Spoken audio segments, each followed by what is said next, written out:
Livro de Gênesis, capítulo de número 39.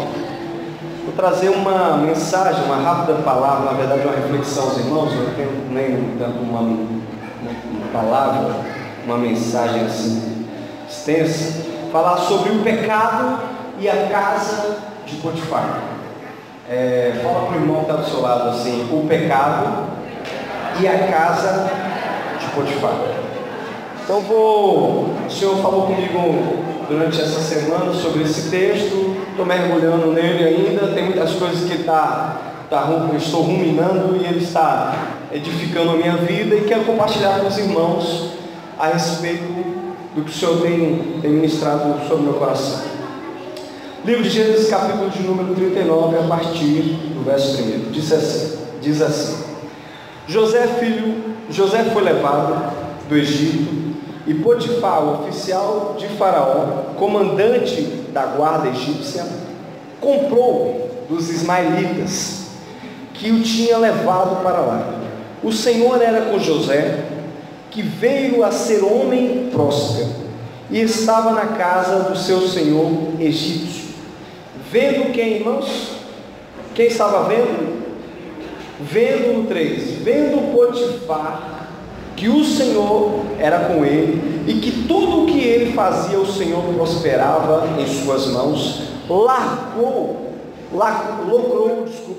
José merecer perante ele a quem servia, e ele o pôs por mordomo de sua casa, e lhe passou às mãos tudo o que tinha. E desde que fizera mordomo de sua casa e sobre tudo que tinha, o Senhor abençoou a casa do egípcio por amor de José. A bênção do Senhor estava sobre tudo o que tinha, tanto em casa como no campo. Potifar, tudo o que tinha, confiou nas mãos de José, de maneira que, tendo por mordomo, de nada sabia, além do pão com que se alimentava. José era formoso de porte e de aparência. Só até aqui, depois a gente vai continuar os demais textos. Feche seus olhos por alguns instantes.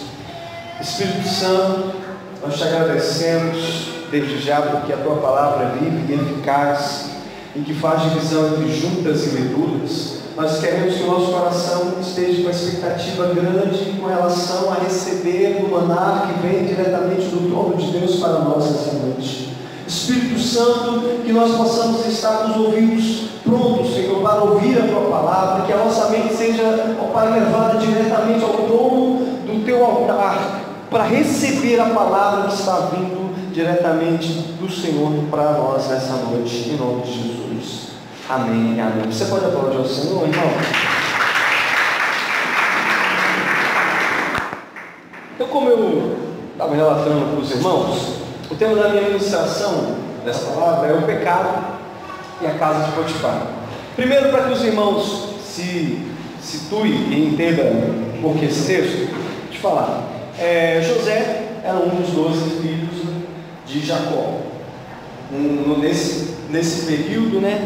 José já era o 11º, né? Benjamim já existia, mas José era o preferido de Jacó, e por ser o preferido de Jacó dava privilégios a José que não dava aos demais irmãos, e isso gerou, dentro desse lar disfuncional, conflitos internos e familiares, conflitos esses que foi a causa de José estar exatamente onde ele estava no Egito, sendo escravo. Como é que aconteceu isso? Os irmãos estavam no campo e o pai confiava inteiramente no José, porque José era íntegro, camarada irrepreensível, camarada que andava segundo o padrão, né, estabelecido por Deus naquele momento, naquela época. E aí o que acontece? José vai e traz mensagens e traz informações ao seu pai sobre os seus irmãos e como os seus irmãos lidavam com os trabalhos no campo.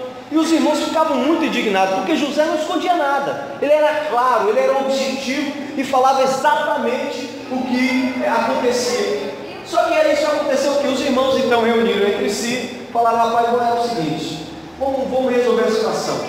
Nós vamos vamos fazer aqui uma artimanha, vamos matar um animal, vamos pegar essa túnica dele, vamos molhar no sangue, levar o nosso pai, dizer que ele morreu, e vamos dar um fim nele, vamos dar um jeito. E aí você sabe da história, joga ele no poço, vai passando a caravana dos ismaelitas, vem esse camarada para os ismaelitas, e ele acaba parando no Egito.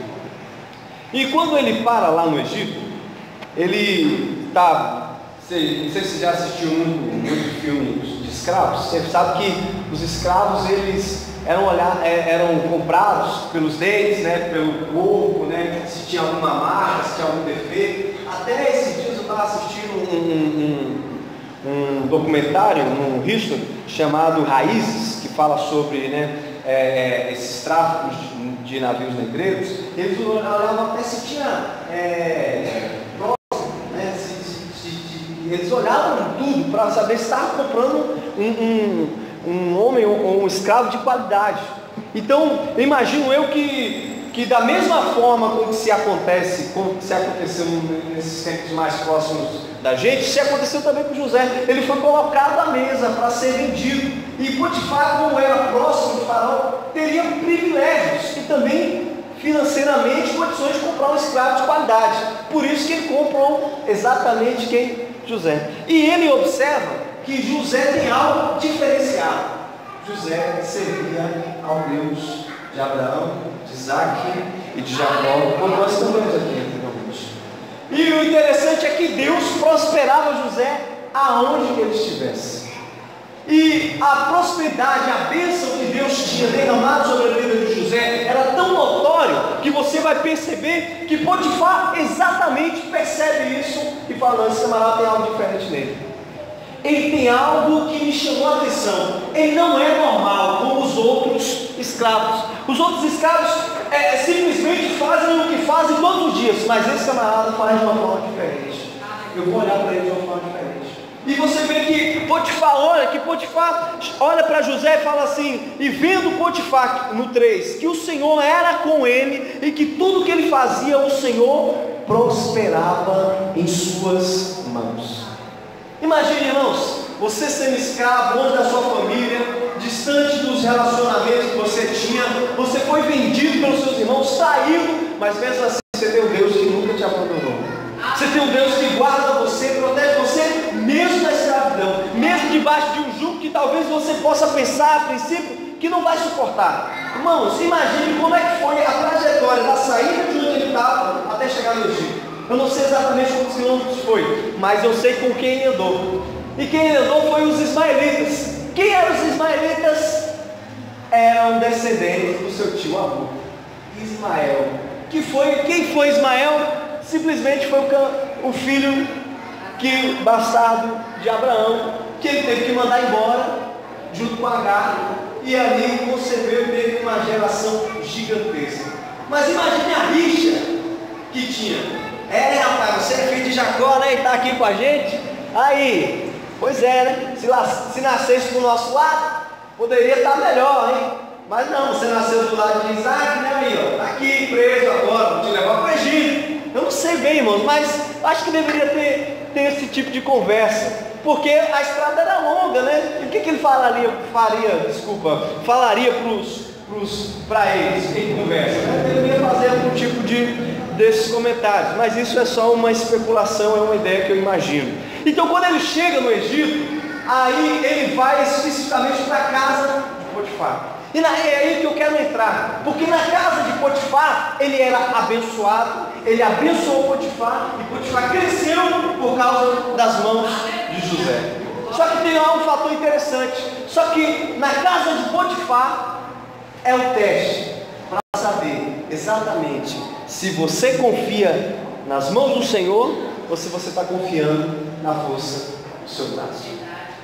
Como? Você me pergunta, Samuel, como? Primeiro, irmãos, por que eu disse que o pecado, por que o tema é o pecado e a casa de Potifar? Porque os dois andam juntos. A bênção está estabelecida sobre a tua vida, mas eu quero dizer uma coisa também: o que pode tirar a bênção é algo chamado pecado. O pecado, ele pode roubar todos os planos que Deus está trabalhando para você nesse momento. Não é que ele frustra os planos de Deus, longe disso, mas ele pode tirar você do tempo determinado para que você conquiste alguma coisa. Por quê? Porque a ideia de Satanás é: procuro alguém para que eu possa tragar, e se vacilar, eu pego.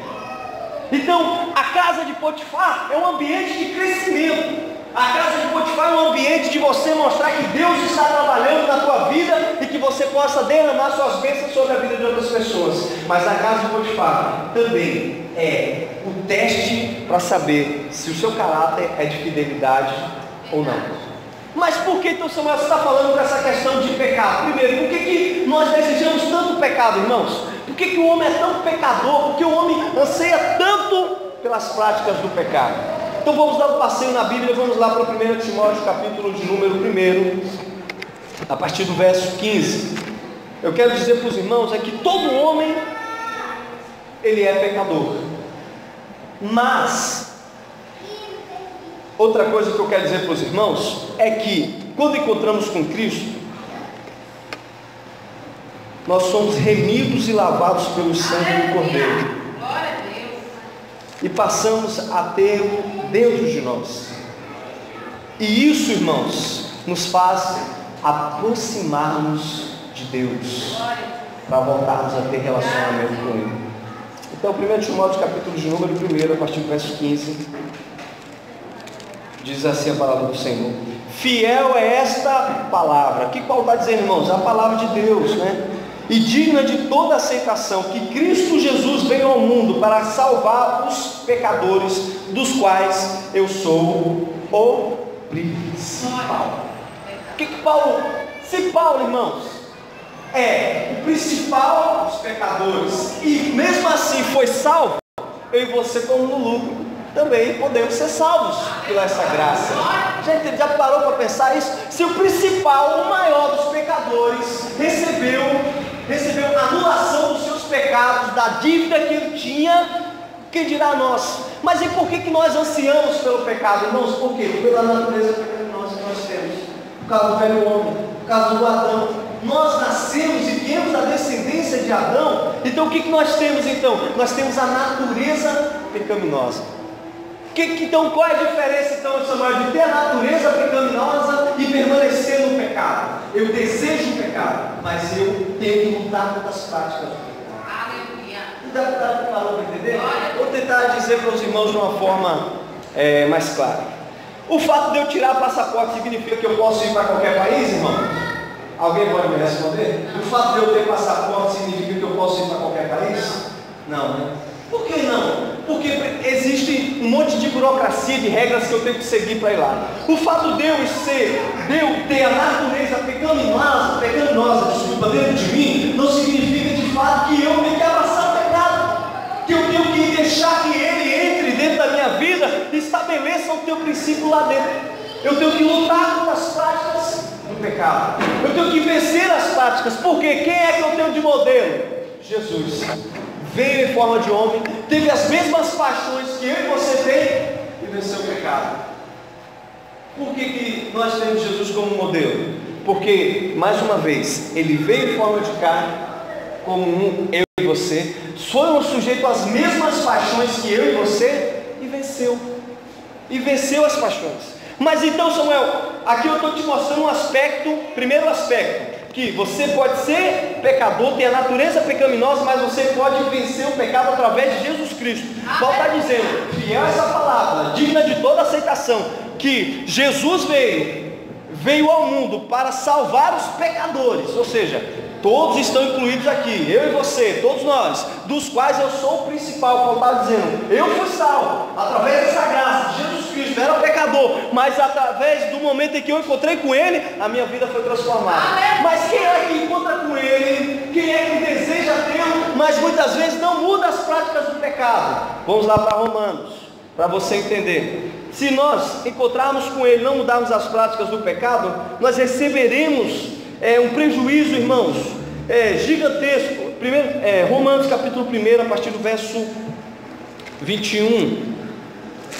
Vamos entender isso aqui. Primeiro eu lhe mostrei a visão que Paulo tem. Olha, eu encontrei com Jesus, eu era perseguidor do Evangelho, eu era um camarada difícil de lidar, mas um dia eu me encontrei com ele, ele mudou a minha vida e por isso eu não quero mais viver nas práticas desse pecado, dos pecados. Do 21, Romanos 1, 21, diz assim: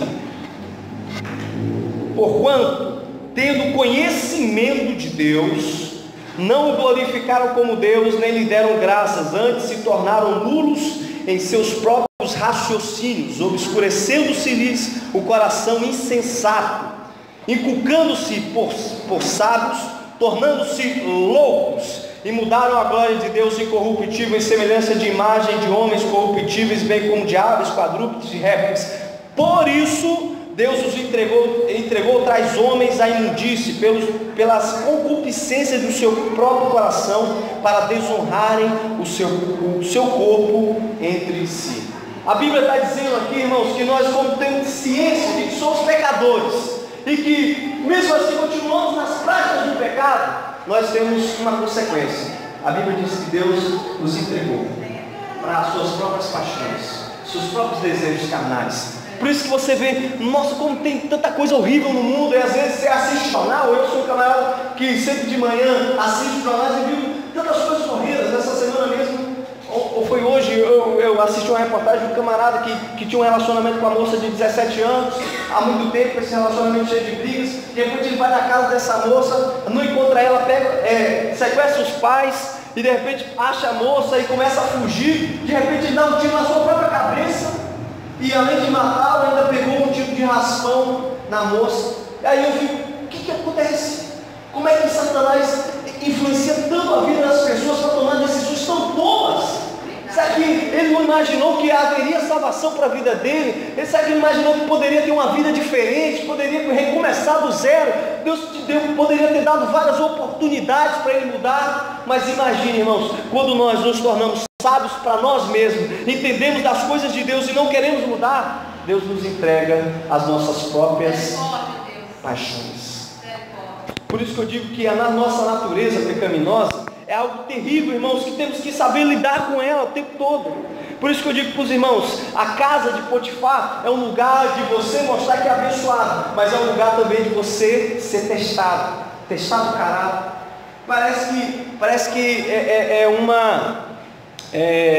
como eu posso dizer para os irmãos, parece algo que é um paradoxo, mas a casa de Potifar, irmãos, é um lugar onde a sua integridade é testada no oculto. Porque quando fala de integridade, é íntegro, né? Por inteiro, não tem nada para ocultar. Mas na casa de Potifar, a sua integridade, ela é mostrada no oculto. Como? Quando ninguém vê, é que você mostra se você é íntegro de verdade ou não. Quando ninguém está olhando, quando ninguém está percebendo, não tem pai, não tem mãe, não tem pastor, não tem líder, não tem ninguém perto de você, você é exatamente quem você é. Como Deus vê é exatamente como você passou. Quando você está com seus pensamentos, quando você está vivendo exatamente. Tem dias, irmãos, que vou falar coisas particulares minhas, tem dias que eu sou acometido de desejo que eu mesmo me assusto. É sério mesmo, eu mesmo me assusto, eu estou repreendido em nome de Deus. Como é que pode isso vir na minha mente?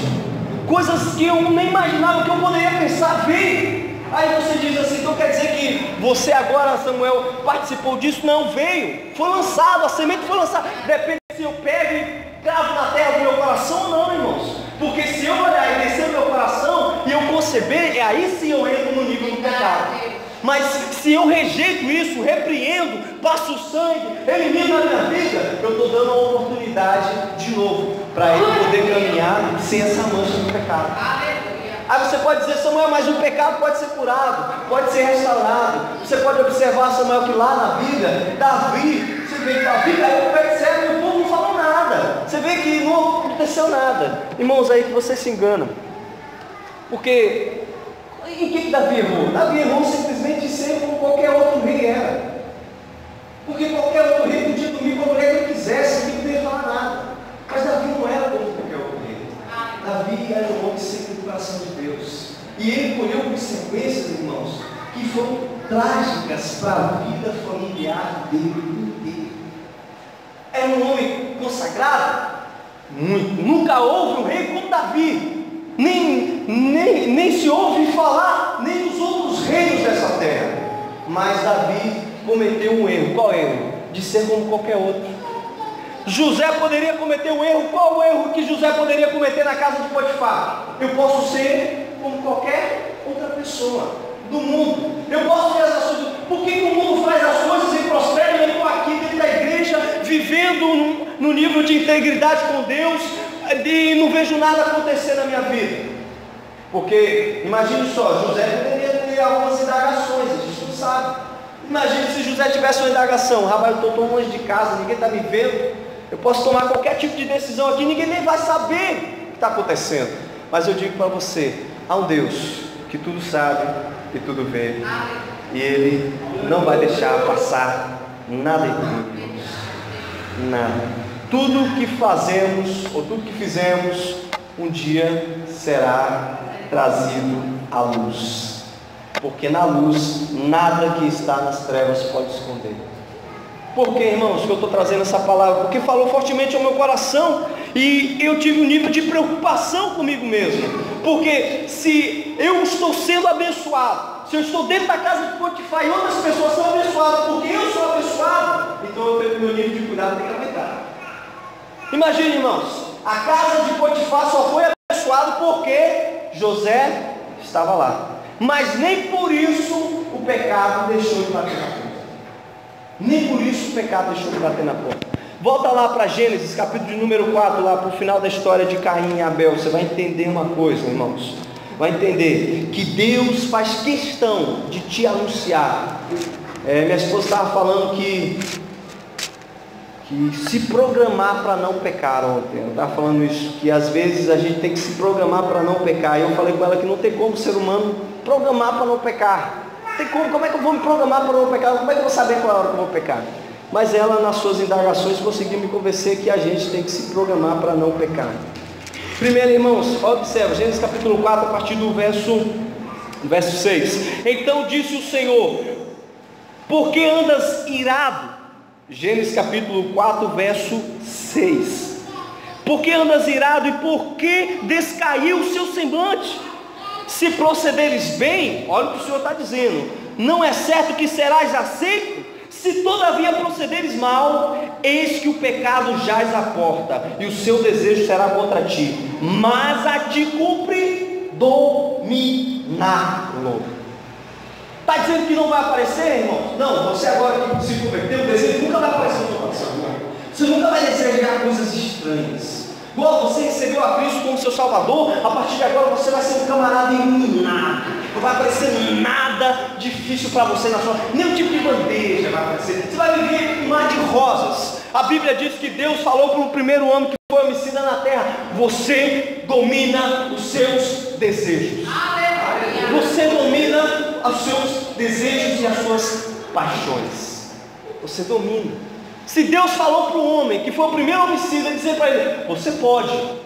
Irmão, significa que todos nós em Cristo, por isso que nós dizemos que em Cristo somos mais do que, irmãos, vencedores. Às vezes você não entende por que somos mais que vencedores, porque só vencemos as batalhas na carne em Cristo, só vencemos os desejos da carne em Cristo. Aí, como eu disse para os irmãos, como é que eu sei que o meu caráter, a minha integridade é revelada no oculto na casa de Potifar? Vamos lá, volta lá para o texto, Gênesis capítulo de número 39. Vamos entender um pouco mais. Como eu disse para os irmãos, o pecado faz questão de bater a porta, mas cabe a nós dominá-lo, cabe a nós resisti-lo nos dias maus. No 10, Gênesis 39, 10. Falando ela a José todos os dias, e não lhe dava ele ouvidos, para se deitar com ela e estar com ela. Falou só uma vez, irmãos? Quantas vezes falava? Todos os dias. O pecado na casa de Potifar, irmãos, bate a porta todos os dias. Não é uma vez por mês, não é uma vez por semana, é todos os dias na casa de Potifar. O pecado bate a porta, e nem por isso você para de ser abençoado, nem por isso você para de abençoar os outros. A bênção que estava estabelecida sobre a vida de José estava derramando sobre a casa de Potifar. Potifar sabia que ele era abençoado por causa de José, mas mesmo assim o pecado estava aqui. O que nós tiramos para a nossa vida então? É vigilância o tempo inteiro. Não podemos brincar. Eu tinha um pastor que ele dizia que Satanás não brinca de ser Satanás. Por isso que a Bíblia diz que ele vem para roubar, matar e destruir, irmãos. E quando ele vem para roubar, matar e destruir, ele vem destruindo e matando e roubando com muita força. Com muita força.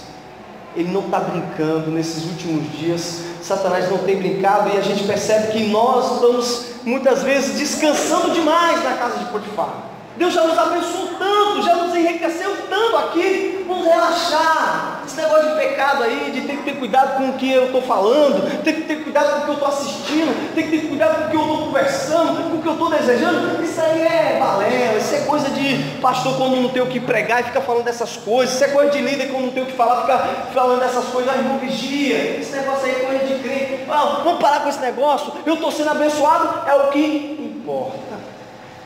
Mas não é desse jeito. Mesmo sendo abençoado, o pecado está à porta, irmãos. E nós devemos ter extremo cuidado. E deixa eu te dizer, e não é uma vez, ele vem inteiramente para tentar te destruir. A outra coisa, irmãos, que você pode ter prejuízos se você rejeitar as práticas do pecado. Às vezes os irmãos não entendem. Os irmãos acham que vai ter lucro se rejeitar as práticas do pecado. Não, irmão, você vai ter prejuízo se rejeitar as práticas do pecado. Aí muitas vezes a pessoa entra na igreja e diz: mas agora está pior do que antes. Irmão, você vai ter prejuízo se você rejeitar o amor, ou seja, o relacionamento que você tem com o mundo, a inimizade para Deus. Então as coisas do mundo não condiz com as coisas do reino de Deus. Elas não andam junto, elas não trabalham junto, elas se chocam. E quem você alimenta mais é quem vai sobressair na sua vida. Então às vezes a pessoa não entende, mas agora que eu me converti, agora que eu estou andando com Deus, que eu tenho uma célula, que eu estou liderando, as coisas pioraram. Por quê, irmãos? Porque você está rejeitando as práticas do pecado. Qual foi o benefício que José teve de rejeitar, se deitar com a mulher de Potifar? Benefício: voltar para a cadeia de novo. Uma acusação que ele nunca tinha cometido, algo, fugiu, deixou o seu... eu esqueci o nome, não é vestido não, deixou o seu manto na mão dela, como ela teve provas, para poder acusá-lo, mas só que ele sabia que ele era íntegro, e a integridade dele o fez o quê? Levou para a cadeia, levou para ser escravo novamente, para começar do zero, irmãos. Às vezes você não quer começar do zero só porque você quer. Não, deixa aqui, eu já estou aqui mesmo. Se eu fazer uma coisinha a mais, eu vou continuar no meu status. Não, irmãos, se é para ser íntegro e começar do zero, vamos começar do zero. Vamos começar do zero. Sabe por quê? Porque lá no zero, Deus vai estar. Sabe o que aconteceu, irmãos? Aí José foi acusado e desce para onde? Para a masmorra que estavam os presos que eram de Faraó. E lá na masmorra, quem dá a graça para a vida de José? Deus. A Bíblia diz que dentro da masmorra lá, você pode conferir isso, no 21, observa, 39 e 21, o Senhor, porém, era com quem, irmãos? Era com quem, irmãos? O Senhor era com José, ele foi benigno, e lhe deu merecer perante o carcereiro, a qual confiou às mãos de José todos os presos que estavam no cárcere, e ele fazia tudo quanto se devia fazer ali, e nenhum cuidado tinha o carcereiro de todas as coisas que estavam nas mãos de José, porque o Senhor era com ele, e tudo que ele fazia, o Senhor prosperava. Que lição maravilhosa, irmãos, de honestidade, de hombridade, de caráter, de fidelidade que temos na vida desse camarada. Perdeu para ganhar, perder para ganhar, rejeitar a mulher de Potifar, rejeitar o pecado no oculto, no escondido, porque mesmo se eu voltar do zero, mesmo se eu começar de novo, lá o Senhor me abençoará, o Senhor me enriquecerá. E foi tão grande a perspectiva de bênçãos que o Senhor fez na vida de José, é que onde José chegava, o Senhor prosperava. Seja na casa de Potifar, seja no cárcere, ou seja, como governador do Egito. Eu quero dizer para os irmãos que quanto mais eu e você abandonamos as práticas do pecado, mais nos aproximamos de Deus. Por quê? Porque o pecado nos afasta de Deus. O pecado nos distancia de Deus. Por que eu disse para os irmãos que temos que nos preocupar com a relação do pecado, mesmo se estivermos dentro da casa de Potifar? Porque a bênção está estabelecida sobre nós. Jesus já venceu na cruz por nós. Ele já estabeleceu essa bênção. Que bênção maravilhosa! A bênção da graça. Nós temos a graça, uma bênção que muitos procuraram, não encontraram. Nós temos essa bênção. Mas só que eu quero dizer para os irmãos o seguinte: entre a bênção existe a maldição. Por quê? Porque depende de quem eu sirvo, depende de quem eu obedeço. Se você for ler Deuteronômio capítulo 28, vai estar dizendo o seguinte: se vocês ouvirem a minha voz, obedecer a minha lei, vocês serão benditos. Mas se vocês não ouvirem, endurecerem o seu coração e seguirem as suas próprias paixões, aí vocês serão malditos. Lembra que eu li para os irmãos em Romanos capítulo 1? Lembra que a Bíblia nos diz o seguinte, que nós temos conhecimento de Deus, mesmo assim permanecemos nas práticas, Deus vai nos deixar. Às vezes você pensa assim: mas que Deus mau, né? Deus malvado é esse? Como é que pode um Deus que é tão amor, que deu o seu único filho para morrer por esse mundo e de repente rejeita? Mas eu quero dizer o seguinte: Deus nunca rejeitou você. Deus rejeita as suas práticas. Deus nunca rejeitou ninguém. Ninguém. Jesus diz assim: vinde a mim vós. Ele não diz assim: vinde a mim hebreu, cristão, metodista, batista, vinde a mim só os que confiam em mim. É igual essa semana eu estava vendo um vídeo muito interessante. Houve um questionamento e eu esqueci o nome do pastor. Ele é da Adventista do Sétimo Dia, mas ele é um arqueólogo bíblico. Até foi no Jô e fez muito sucesso. Ele tinha até um programinha chamado, acho que é Desvendando a Bíblia, ou alguma coisa parecida. Aí a mulher fez um questionamento: por que Ezequias pediu a Deus mais 15 anos de vida, e dentro desses 15 anos Ezequias teve um filho, esse filho foi terrível, mal e tal. Por que Deus sabia que esse menino seria tão mal, tão terrível? Deus deixou que esse menino viesse à terra. Aí ele falou o seguinte: é muito fácil eu escolher pessoas que andam comigo só porque gostam de mim. Eles vão dizer assim: Deus é Deus não porque Ele deixa pessoas que amam Ele perto dele. Deus é Deus porque Ele dá o livre-arbítrio e você escolhe se você quer amar Ele ou não, se quer estar perto dele ou não. Então, por isso que Deus mostra que Ele é tão amor. Então, se Deus fosse um Deus tão bravo como você está falando, Ele exterminava todo mundo e deixava só os que Ele ama. Mas Deus é tão amor que Ele deixa até a opção de você escolher se você quer andar com Ele ou não, se você quer servir a Ele ou não. Você que decide o que você quer para a sua vida. Então, irmãos, baseando nisso, baseando nessa palavra que o Senhor falou no meu coração, eu quero deixar bem claro para os irmãos que quando a bênção estiver estabelecida na sua vida, na casa de Potifar, tome cuidado com o pecado.